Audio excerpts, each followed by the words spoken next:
రైతులు ఇప్పుడున్న పరిస్థితులలో చాలా దుర్భర పరిస్థితులు ఉన్నారు. మా మండల కేంద్రంలో పాల రైతులు ఎక్కువ ఉంటారు.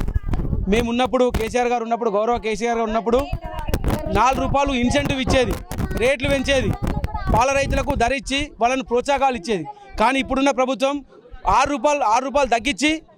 రూపాయలు తగ్గించి రైతులను నట్టేట ముంచడం జరిగింది.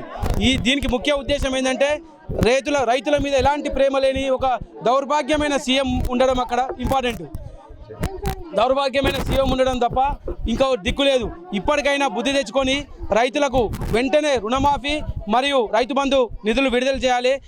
పండించిన ప్రతి గింజకు కూడా 500 రూపాయలు బోనస్ ఇవ్వాలి. మరియు ముఖ్యంగా ఇప్పుడున్న పరిస్థితుల్లో కరెంటు తీవ్రంగా ఎప్పుడు పోతుందో తెలుస్తలేదు, ఎప్పుడు వస్తుందో తెలుస్తలేదు. కరెంటు కనుక సరిగా లేకపోతే ఇప్పుడు చేతికొచ్చిన పంట కూడా మొత్తం నాశనమయ్యే పరిస్థితి ఉంది. దయచేసి కరెంటు కూడా మినిమం నువ్వు 24 గంటలు ఇయ్యే చేతగా నీకు ఎట్లా కాదు, నీ ముఖానికి తెలివి లేదు, నీకు రాదు. నువ్వు 18 గంటల నీరా నాయన. జర కరెంటుతో కూడా రైతులు అవస్థలు పడుతున్నారు. ఆ మెసేజ్ చూస్తే ఇప్పుడే కరెంట్ వస్తుందని చెప్తారు. పైకేంచి ఆదేశాలతో ప్రకారం మళ్ళీ దాంట్లో పోతుంది. మళ్ళీ ఆడు పోయి స్టార్టర్ కాడ రైతు వండుకోగానే మళ్ళీ పోతుంది. వెనకట్లా గప్పట్లా మా అయ్య నేను అందరం పోయి పండేది స్టార్టర్ కాడ బుక్ వేసుకొని ఇప్పుడు మళ్ళీ ఆ పరిస్థితి తీసుకొచ్చినవరా బాపు.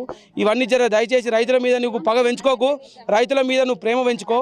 ఖచ్చితంగా ఈ దీనిలో నువ్వు అందరికీ సహాయపడి రైతుల మీద పేరు తెచ్చుకోవాలి, కానీ ఇట్లా పగ పెంచుకోవద్దని చెప్తున్నాం. జై తెలంగాణ. సూర్య యాప్ పెట్టినావు నువ్వు. ఇక్కడున్న మీరు ప్రెస్ మిత్రులు ఒక్కసారి రైతుల ఫోన్లు చూసుకోవాలి. వాళ్ళకన్నా మొబైల్ యాప్ చూడొస్తారా బాపు? నీకు ఈ తలకాయ మొక్కలు వ్యవసాయ శాఖ మంత్రి నేను స్వయంగా వ్యవసాయం చేస్తా అంటావు, నీ బొంద చేస్తారో నాయన నువ్వు. నీకు తలకాయ లేదు, నువ్వు వేస్ట్ వెళ్ళవు. వ్యవసాయ శాఖ ఎట్లా చేస్తారా వాళ్ళ ముఖ్యం. మీ రైతులు కూడా గమనించాలి. యూరియా యాప్ ఎందుకు తెచ్చిందంటే ఇక్కడున్న గ్రామీణ ప్రాంతాల రైతులు అందరూ పోయి సొసైటీ కానీ రైతులు పోయి యూరియా తెచ్చుకుంటారు. సొసైటీ కాడికి వస్తే లైన్లు నిలబడి మొత్తం ప్రభుత్వం బద్నాం అవుతుందని యాప్ తీసుకొచ్చిండు. అది యాప్ అంటే రైతుల మీద కోసం కాదు. ఇప్పుడు ఎర్రపాడికెంచో, దేమెకెంచో, కడపల్లికెంచో తాడవాయికి వచ్చి తీసుకుంటారు. తాడవాయి రైతులు తాడవాయిలో తీసుకుంటారు. అదే యాప్లో నువ్వు కామెంటుకోవాలంటే 40-50 రూపాయలు ఒక సంచికి ఎక్కువ అవుతుందిరా నాయన. నువ్వు మంది కొంపలు ముంచనీకే మాయంపడబడ్డావు. మేము ఏ కాలంలో ఓటేసినామో ఎటేసిరో అంత నాశనం అయిపోయారు. జర దయచేసి యూరియా యాప్ కాదురా బాబు, జర బుద్ధి తెచ్చుకొని యూరియా తగ్గుపడి యూరియా అందించి రైతులకు సేవ చేయాలని కోరుతున్నాం. చరిత్ర సృష్టించినోడు ఇప్పుడు ఆ చరిత్రని తిరగరాయబోతున్నాడు.